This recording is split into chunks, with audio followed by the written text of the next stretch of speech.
Big boss లో house లో మీ యొక్క ఎక్స్పీరియన్స్ రాకముందు వచ్చిన తర్వాత మీ అభిప్రాయాలని చెప్పండి అనగానే ఒక్కొక్కరు ఒక్కొక్క అభిప్రాయం చెప్పుకుంటూ వచ్చారు. సో ఎమాన్యుయల్ గారు చెప్పారు. అండ్ అందరూ ఒక్కొక్కరు ఒక అభిప్రాయం చెప్తూ ఉంటే, సో కళ్యాణ్ గారిని మీరు అబ్జర్వ్ చేస్తే, సో అందరి గురించి చెప్తూ మనం ఫుడ్ లేకపోయినా, సో వేరే కష్టాలు ఉన్నాయి, కష్టాలను భరించుకుంటూ మనం ఉన్నాము.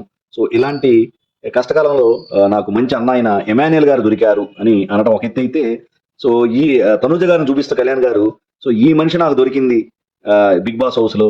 సో తన గురించి పక్కన వాళ్ళ గురించి చాలా జాగ్రత్తగా వాళ్ళ పర్స్పెక్టివ్స్ ని అర్థం చేసుకొని చక్కగా నన్ను మౌల్డ్ చేసింది. మంచిగా మంచి ఫ్రెండ్ దొరికింది. సో ఫ్రెండ్ షిప్ కన్నా మంచి అంతకు మించి రిలేషన్షిప్. సో లైఫ్ లాంగ్ తనతో రిలేషన్షిప్ ఫ్రెండ్షిప్ ఉండాలని కోరుకుంటున్నాను. ఫ్రెండ్షిపే కాదు అంతకు మించి అని కళ్యాణ్ గారు అనగేసరికి తనుజ గారు ఒక స్మైల్ ఇచ్చారు. సో ఇక్కడ ఆడియన్స్ కి మాత్రం వాళ్ళిద్దరి మధ్యలో ఉన్న అండర్స్టాండింగ్ కి కొంచెం ముచ్చటపడ్డారు.